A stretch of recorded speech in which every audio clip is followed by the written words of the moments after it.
I'm Sarah Jane Critchley. I'm an author, speaker, consultant and coach. I spent 10 years working with the Autism Education Trust, helping people in schools to work with autistic people more effectively.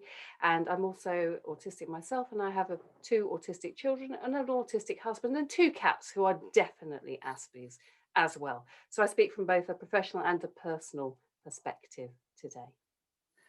And I'm Lynn McCann, and I run Reach Out ASC, who's co-running this conference. I'm an autism specialist teacher. I go into schools and I build individual programs around autistic children and in primary and secondary, and we do training. I'm Dean Beadle. I'm an autistic conference speaker, inset trainer. I've spent the last 16 years travelling around the UK and abroad, trying to educate people from an autistic perspective about what needs to change in society for autistic folk. I'm also a former journalist and singer and lots of other bits and bobs. But the main thrust of my work is putting the autistic voice at the centre of everything and being mindful that mine is just one. I speak for myself, not the whole community. And to provide a bigger platform for other autistic voices also has been important in my work. Hi, I'm Dawn Brown. I'm assistant head teacher at Greenside School in Stevenage in Hertfordshire. I've worked at Greenside for too many years to even think about, but I think it's 22 now. And I have been worked my way up from assistant all the way through to assistant head teacher. And I have been on such a journey with such a lot of wonderful young people, a lot of whom have been autistic. So I come with a wealth of story and a wealth of knowledge. I'm Sally Glossop, and I'm a teacher by trade and by heart, and a play therapist. I currently have a strategic role looking at SEND, and my passion and challenges is that we put the heart into SEND and we have children and families at the centre of that work. But my other passion is autism, and has been my specialist subject and specialist interest for over 30 years.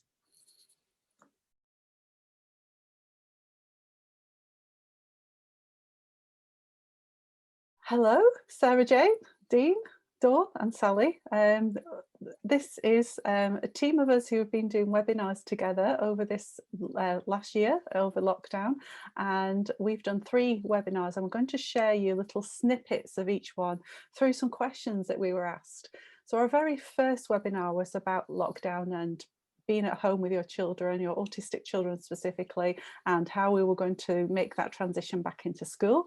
And hey, look, we're in that position again. So we're going to share some of those things as well. So the first question that I'm going to throw out to us all is, how do parents and children who are autistic survive at home right now? Who wants to go first? I can say very quickly.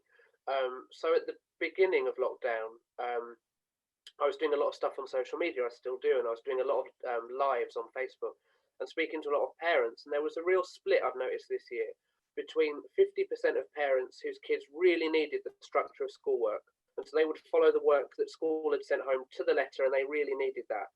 And then there was another 50% who couldn't cope with any mention of schoolwork at all. There's too much anxiety going on outside. Home is home, school's school. Just getting through the day was difficult enough. And so the advice that I was giving parents is, do what works for you. I've got a friend who is an autistic parent of autistic children, who started off with the whole homeschooling thing, and it just wasn't working, and then had a light bulb moment of, actually, let's do learning our way. Let's put the geography, let's put the history, let's put the maths into stuff we actually enjoy doing and that's actually tailored to us. And the learning's increased tenfold. So I'd say it's about throwing off all that pressure, all of the Instagram perfection of, this is our school day and this is our classroom we've built in the back porch in the West Wing, and all of that business, and realise that actually it's about those precious little moments and doing what the child can do, rather than lumping on lots of anxiety in a time that's already uncertain. What about you, Dawn? Because you work at a special school and you're helping your parents find a way through this. What are you doing?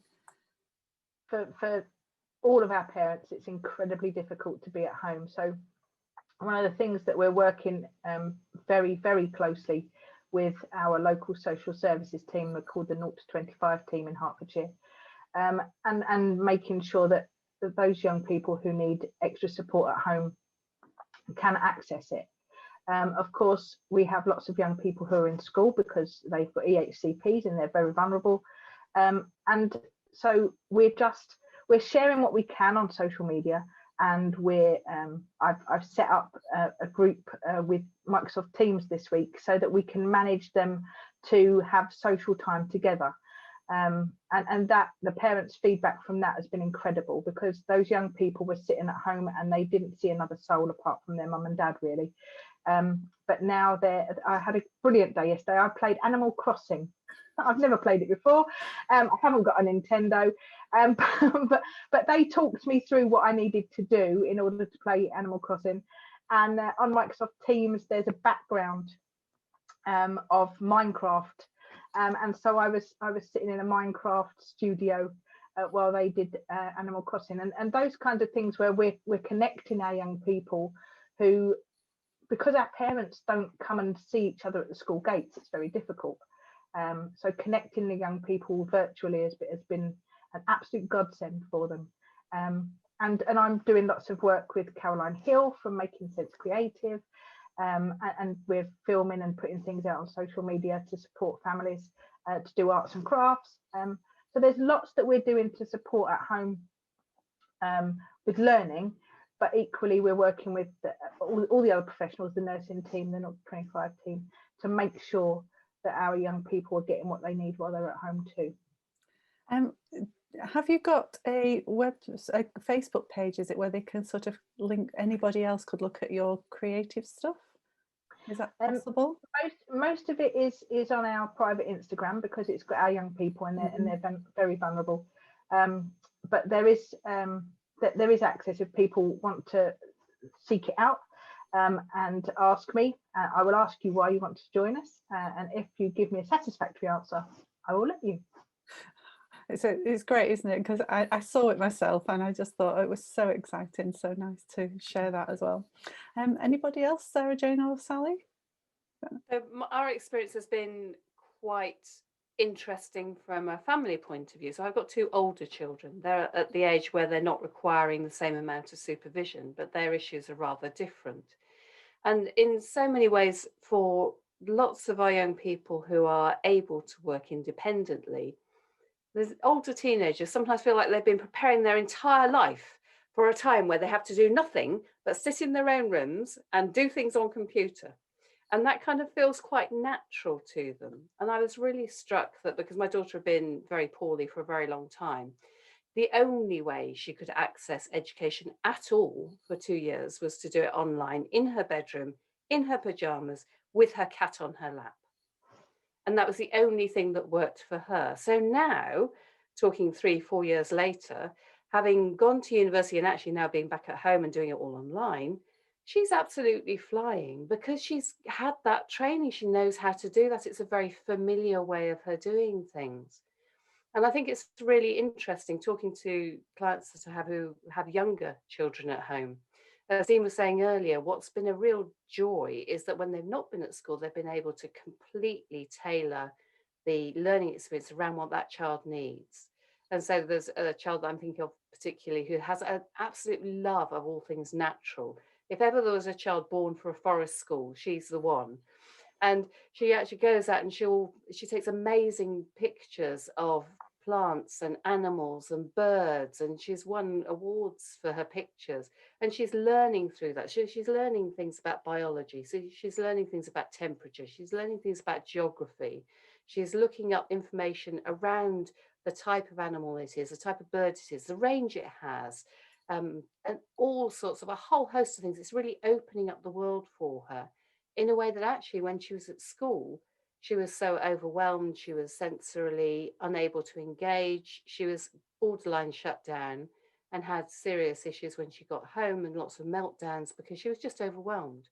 She was completely overwhelmed. So for her, and for lots of other people that I know, it's been a real chance to do learning the way that it needs to be for them and not the way that the curriculum suggests that it needs to be. And I know when we did our webinar, that one of the things that we talked about was deciding whether to move towards home education rather than taking a curriculum online. And there's a whole range of different things to consider for that. But it's not an easy thing to do. And I think anybody who's been home educating right now will understand that it's really not an easy thing to do. And that there are considerations for the whole of the family as well as the child around making that decision. Have you anything to add, Sally? Well, a lot of the things that I've done is supporting families in understanding what real experiences are education. So for a lot of our young people, learning learning how to do some landscape gardening, that's a real education experience.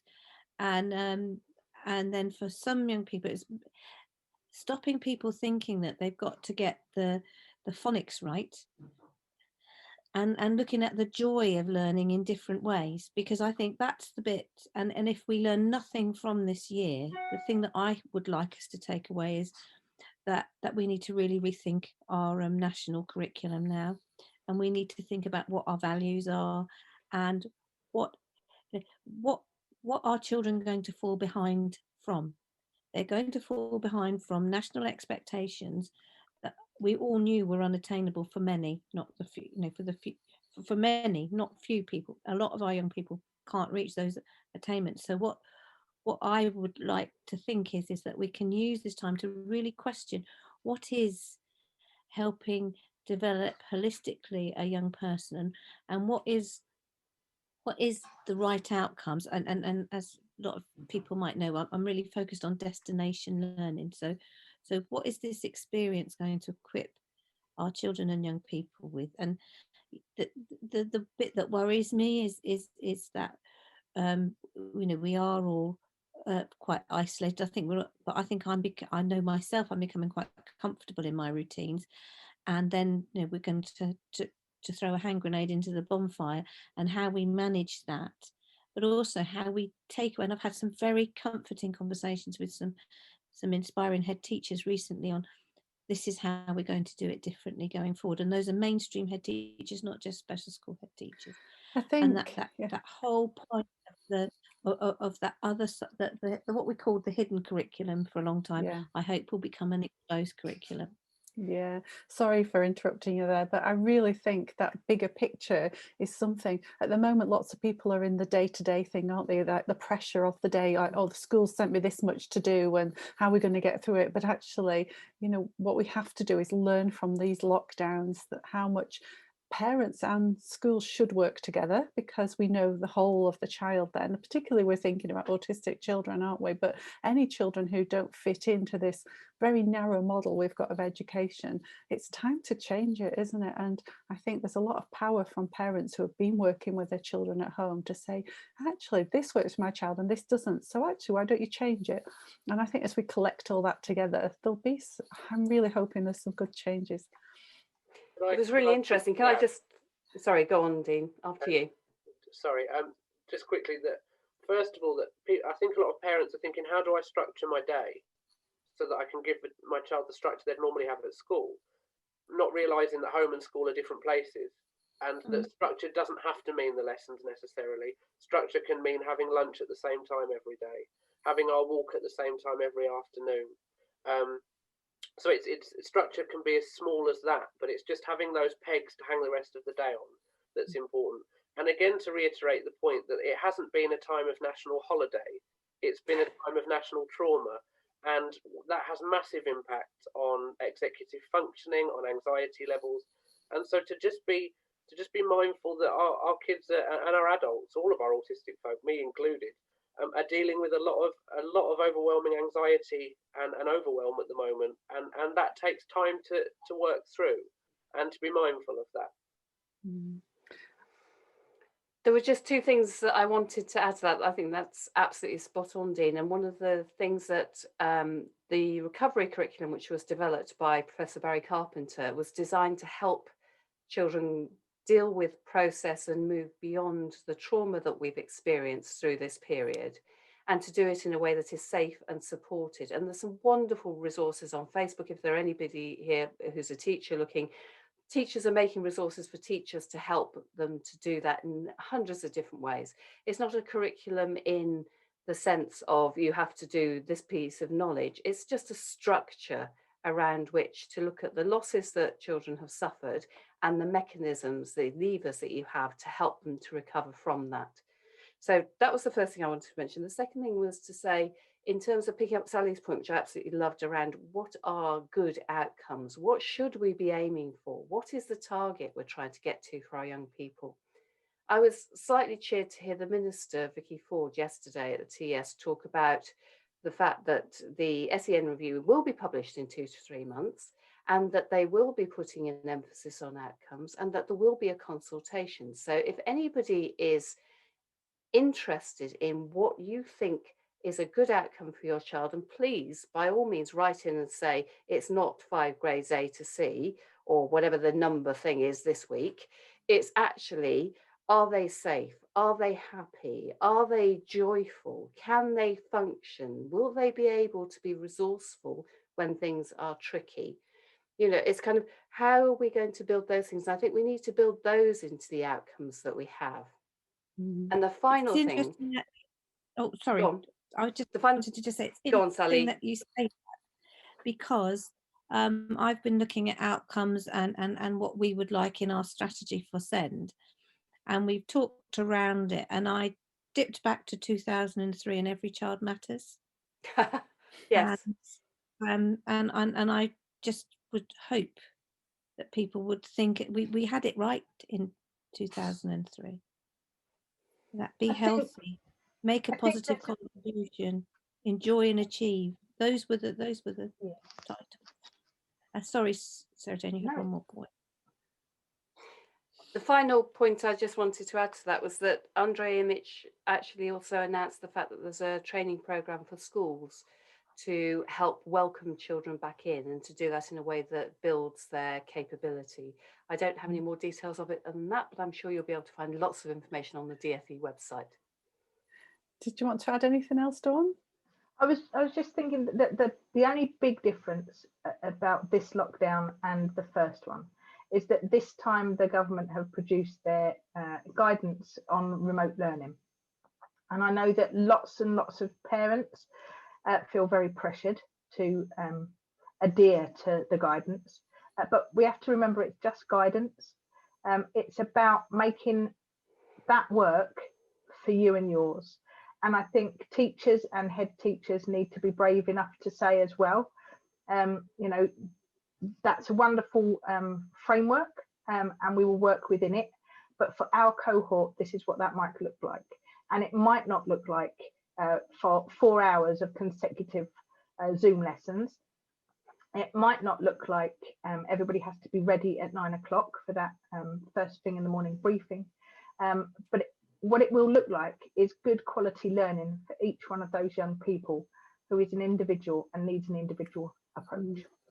There's an important point to make there, that there are some autistic young people who are enjoying learning for the first time ever this year, because, as we've said, it's tailored to them, because they're not in an environment that's overwhelming, because they're not dealing with the social expectations, the sensory trauma, all of the stuff that school can be for a lot of our young people, and that they're able to learn about things that make sense to them and things that are logical and not just fronted adverbials. You know, it's tailored to them and to their passion, and I think that speaks volumes.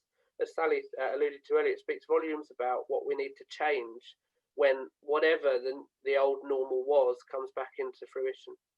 Yeah, I think I'd just like to have, because I've been still going into schools and I've been working with some children who are very anxious still.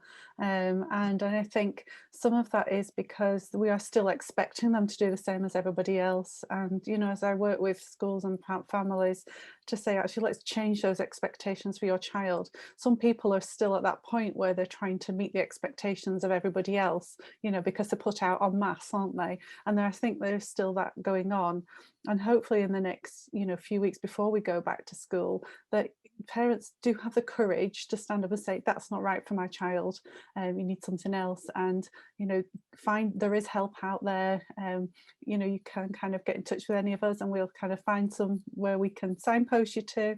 But it's really important under the same code of practice that our children need that individual approach, and if they are buckling under that expectation and it's affecting their mental health, then mental health must come first. And I kind of think of that as well.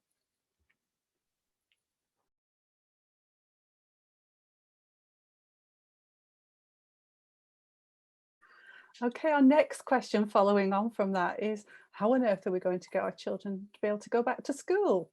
Who would like to start with that one? I can say very quickly that in order to encourage everybody to stay home, that we've had to sort of terrify everybody into bricking up the front door. When we think about going back to school, and I know that this has happened in various increments at various times over the last year anyway, we have to unterrify our young people to feel safe in that space again. And I was doing some work with a school, and one teacher said that there was a child, I don't know how their bubbles were working, but essentially the children were moving around the building. And every time he walked into her classroom, if there was something left on the table from the lesson before, he couldn't sit at that table because it wasn't sanitized, it wasn't clean. And I think the important point to make is that chances are our autistic students will know more about the facts and figures of this crisis that we're in than the teachers will, and to not speak down to the youngsters, but to be factual with them and support them through. And my advice to that teacher was, let them see you clean the table. Let them see you with a sanitizer wipe. Let them see you putting hand sanitizer on, because those things give a sense of security in a really uncertain time. Yeah, I think I've noticed with my students, because we've got to mention that some of them are already still at school, aren't they? So it's not going back. What's happening is that everybody else is coming back. So they've kind of had that nice, quiet, safe space, and some of them are really enjoying that. But it's the onslaught of everybody else coming back, isn't it, that's overwhelming them. And I think, Dean, you're very cue there is a safety, isn't it? That we need to make them feel safe. So we have to give a very consistent message of how safe it is. Not lie to them, not talk down to them, but know that it can get safer because of, you know, the things like the vaccines and the R rate going down and things like that, isn't it? So it's not just the ones who are at home having to make the transition back in. I would say put all the same good transition practice that we use for everything else. Like we said last lockdown, isn't it? And you know, my my free course on going back to school is still available with all tips and resources. But it is just good transition. But for those, we've got to remember those who are already at school, and that all these other people are coming back into their space again. So that's going to be a transition for them, and we mustn't forget them as well. And managing that, watching other people not adhering to the rules. Is a real challenge, and that I'm hearing from schools that I've been working with is that their autistic students are the ones following the guidelines rigidly and are really struggling to make sense of the fact that the people around them are being a little bit more laissez-faire about it.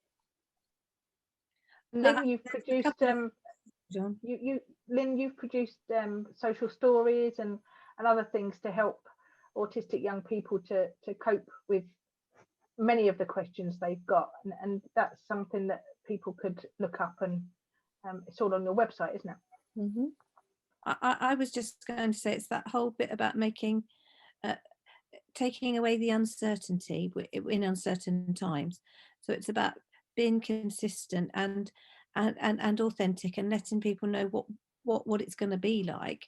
But also, I don't think that we should just go back to what we did. I think we need to be brave, and I think that we've learned a lot through blended learning. And I think for some of our young people who've really struggled, that a blended learning option is probably something that we'd need to work with schools to understand. I think as well, we need to, we all know that the anxiety spreads across everybody, and we need to take the lessons that we know work for our young people and share them with everybody. Because I think in many ways our young people are going to be more expert than others when as we move forward on how to self-regulate and understand those uncertainties and challenges, and I'm hoping that will make them feel more able to fit in rather than stand out. Well, my big hope from this whole thing is that I think suddenly the whole world has experienced a level of anxiety that a lot of our autistic young people were experiencing before COVID. And I hope, it's my big wish, I hope that it leads to a slightly more compassionate world in terms of meeting those needs.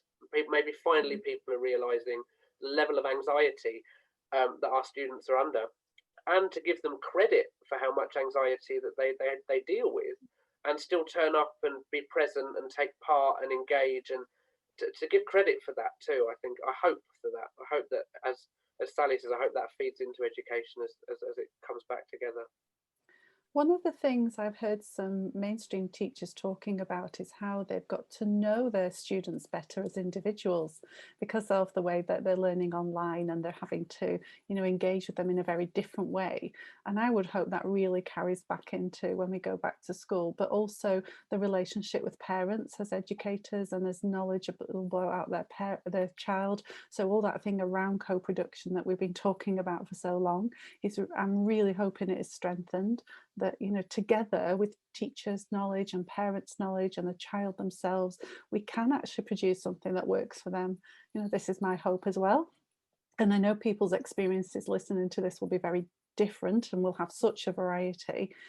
But, you know, we've got to catch hold of what we have learned and take it on, haven't we, really? There'll never be another snow day.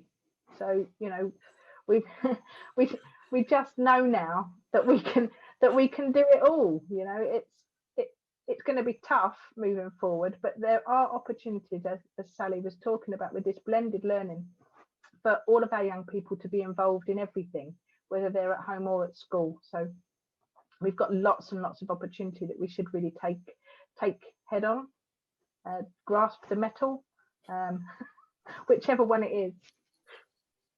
There's something for me that I think is quite important about recognising that not everybody will go back to school. So there will be some people who are just too anxious to do that.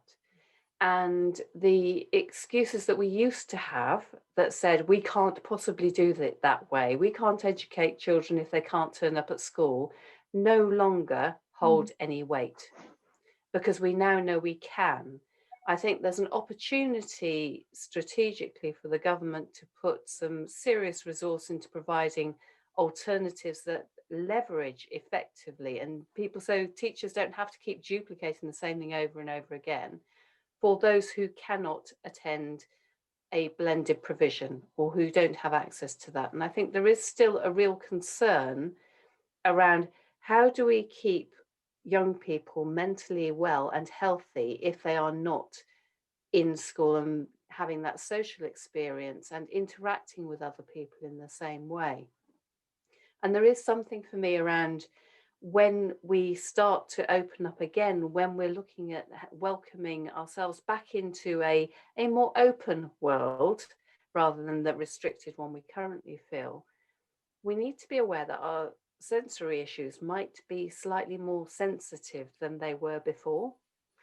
So when you have been in an incredibly loud environment all the time, you become desensitized to it. We have been in a very quiet environment, most of us, for much longer this time round.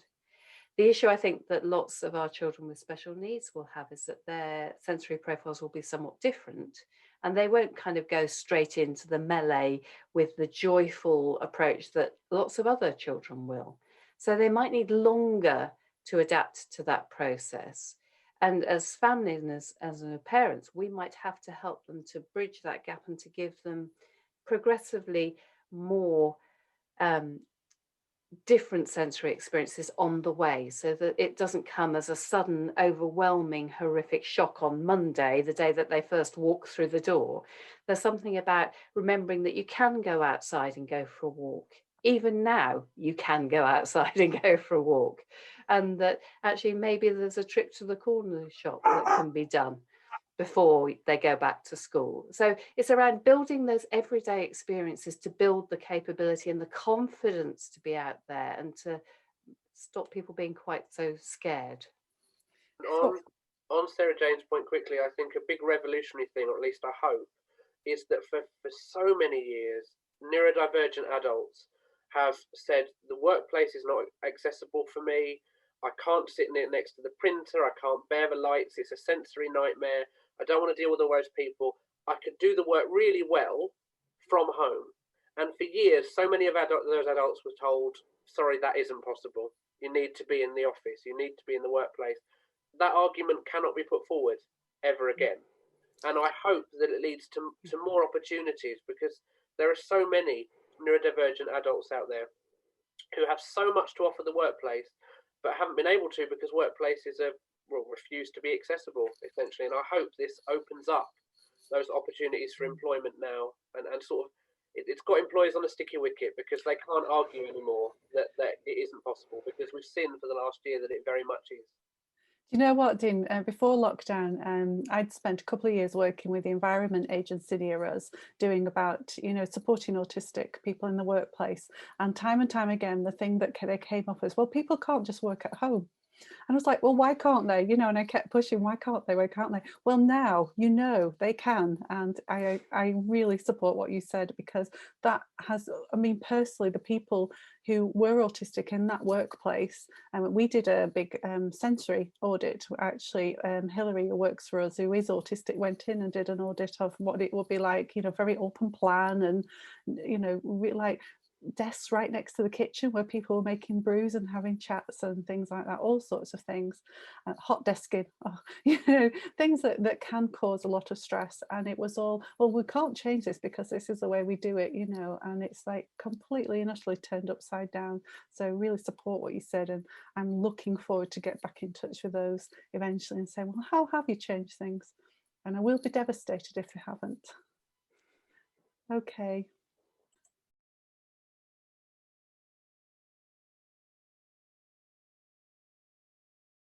Here we go. So our final question is really about mental well-being. How can we help our autistic children, young people, adult friends stay mentally well during this time? What do you think, Dean? The first bit of advice I'd give, and I know this is contentious for some, because some autistic adults have said that following the news daily is what gives them the facts they need to, and some adults have said that to me, that actually the facts are what they need in order to know where they are in the middle of things. What I've done for myself is to completely sidestep all of it. I don't watch the news. I try and not do the scroll of doom through social media late at night. I limit time on certain social media platforms. I don't scroll through news websites. I only access the sort of briefings and things, because that's as much as I can manage. And so I really limit that, because it's very easy, isn't it? Autistic or not, it's very easy at the moment to get completely overwhelmed by everything.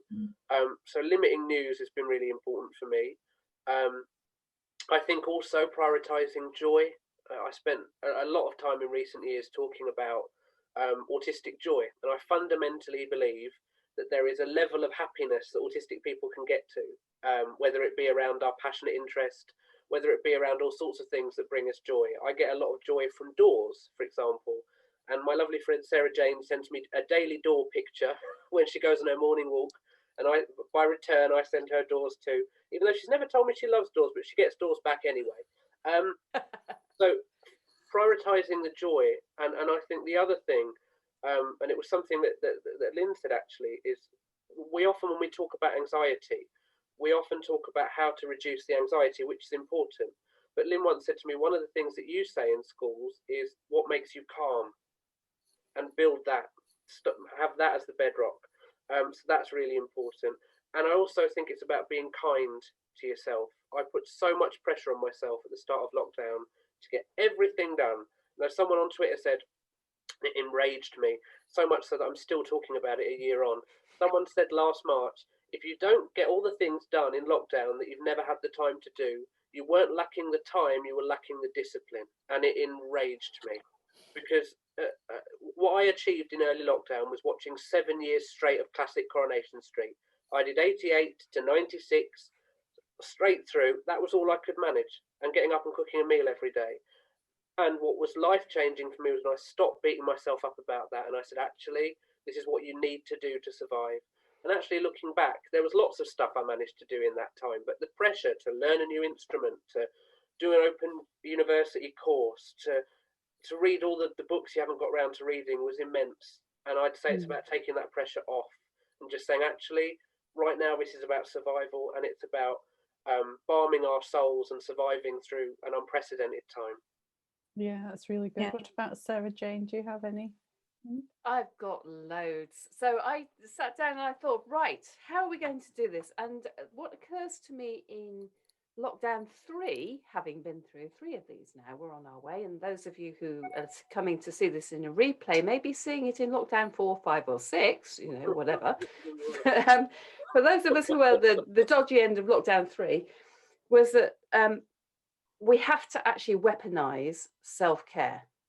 And I refer to it as aggressive self-care, because actually just thinking that, okay, you might put something nice in the bath isn't going to cut it. You know, this is existential threat that we are facing, and it is no surprise if anybody is anxious. It is normal, natural, and correct that given this level of threat, you would be nervous about it. So don't feel that you're wrong or weak, or that it's something wrong with you if you're feeling anxious right now. That is normal. So, but also that nothing lasts forever.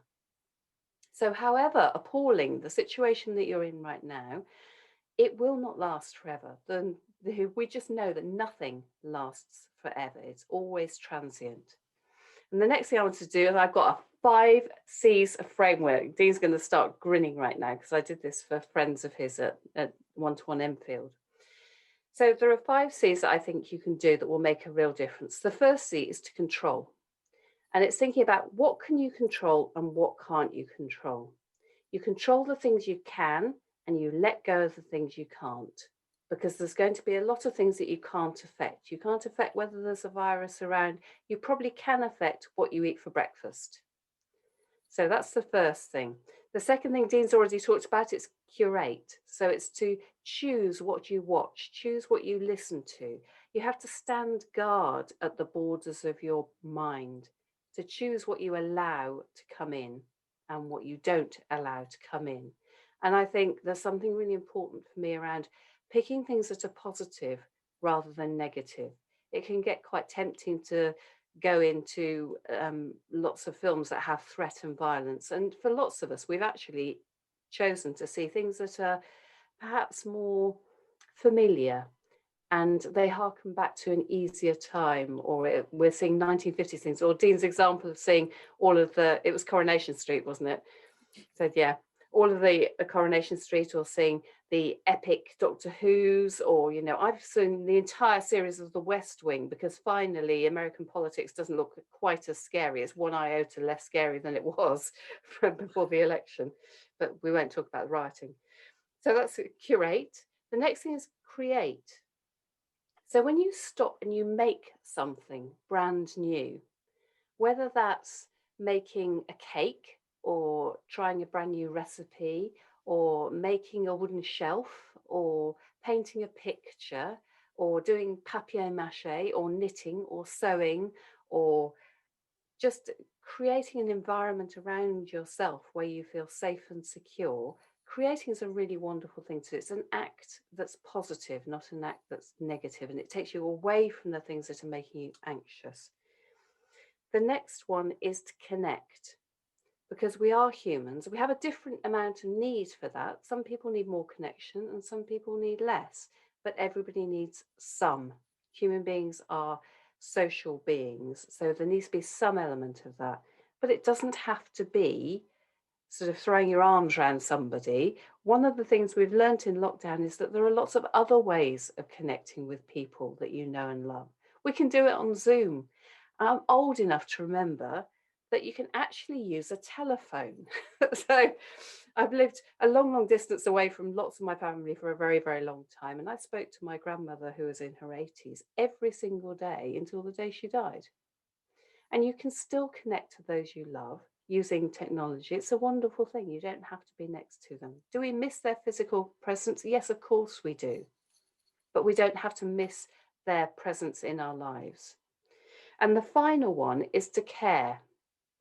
So if in doubt and you're feeling totally overwhelmed and you think it's all too much, do something for somebody else. because that puts what you're experiencing into a different context. And I was talking to a lovely lady earlier today who has a whole host of different health issues, and I won't mention her name for her privacy because I haven't asked her permission. But she was saying how important her work is to her, and she works in SEN as well. So, and she has all sorts of issues that are life-threatening, but she gets up every morning because what she does is so important to the families and the people she works with. And that gets her out of bed. That helps to reduce her anxiety and her fear, because the focus isn't on her, the focus is external and what she can do to help somebody else. So that's the 5 C's framework for anybody who wants it. That was great. We need a poster of that, I think. I'll happily produce one.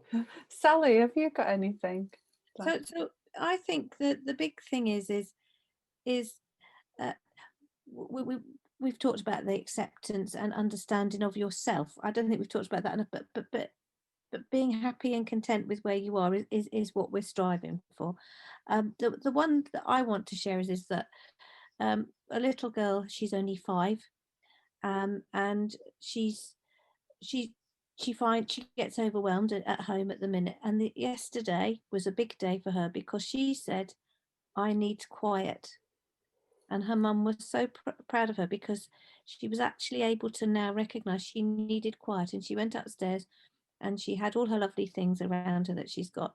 And she had her hours of quiet. And then she came down and said, "Better now."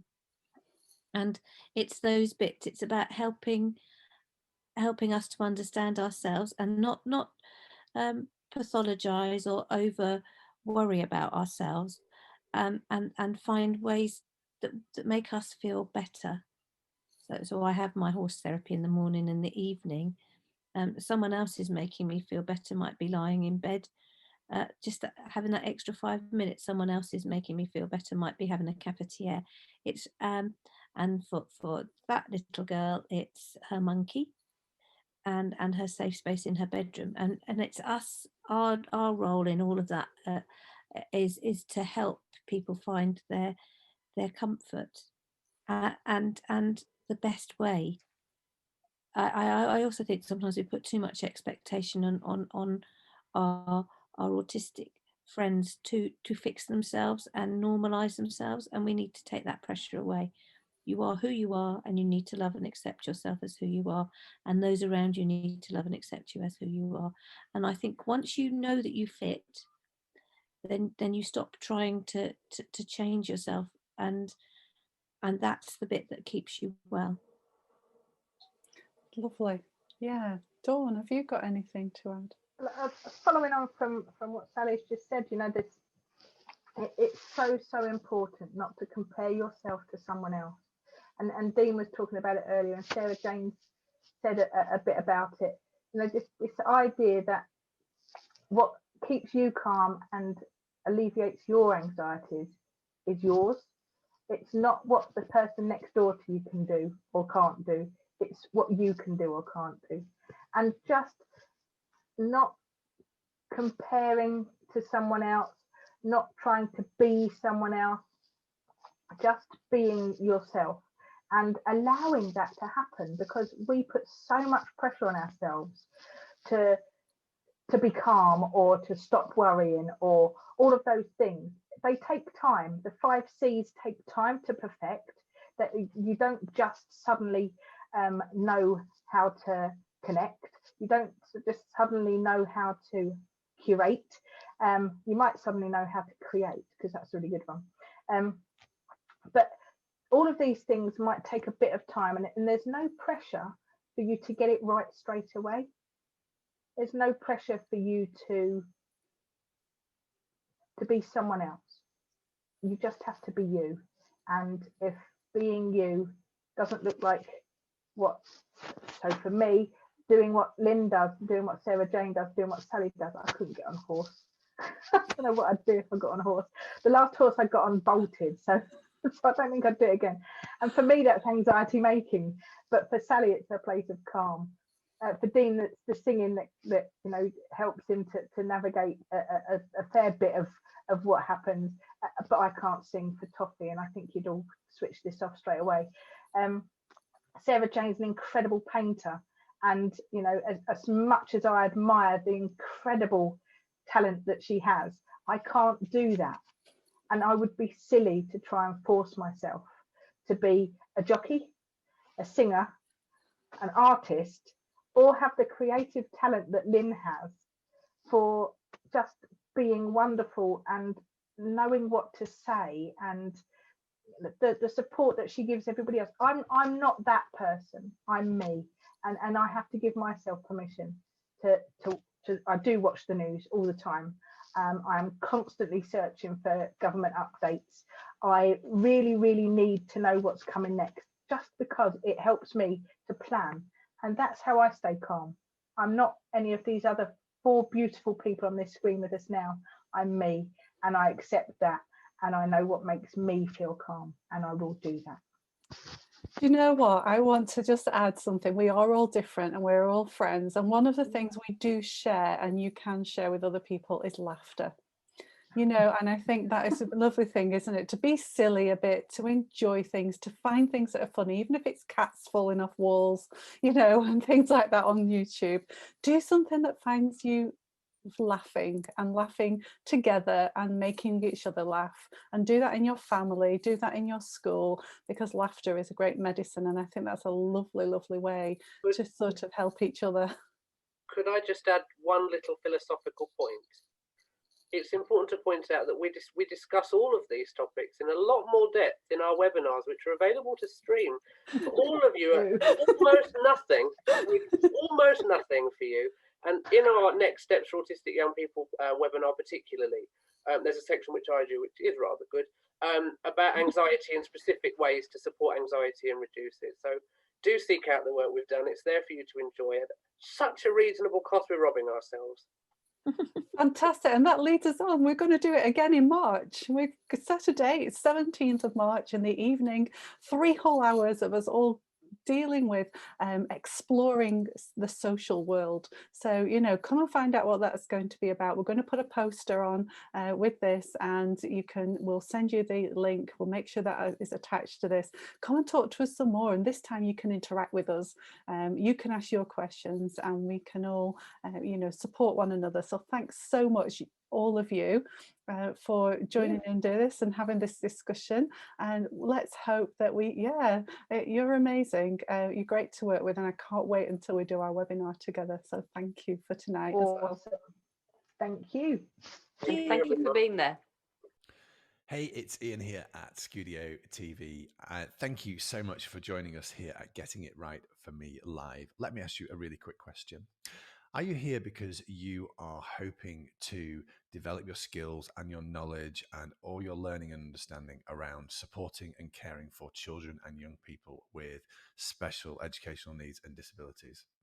I assume that's what you've come here for. We hope that you're enjoying your time here with us. There's some amazing people, and we're so grateful for them coming and being part of this. And we're so grateful for you to be joining us as well.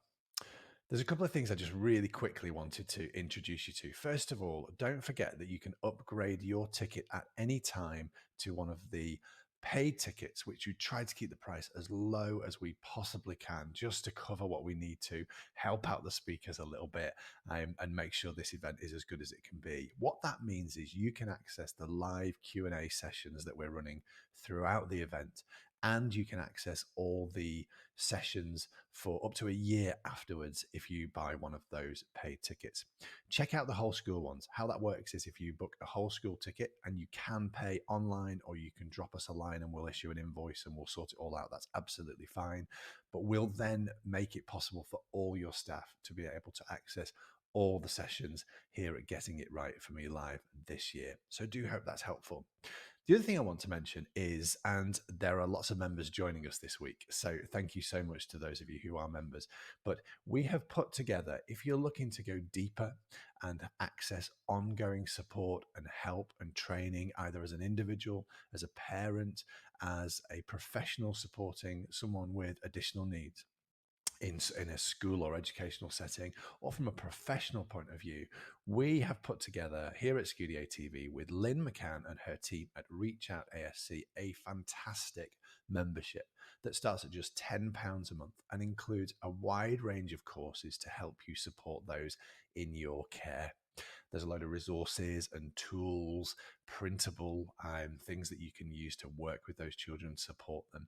And there's more content being added all the time. One of my favorite parts of the membership is there is a peer group community that's built into that. So you can ask questions of Lynn and her team and your peers, built right into that membership as well. As I say, it starts at just £10 a month. Whole school memberships are there. We're offering trust-wide memberships, and local authorities have started to get in touch and offer this to their staff across a range of schools as well. We would love for you to join our community. If you've got any questions on that, drop us a line, but very much hope to see you there. And thank you so much. Enjoy the rest of the event.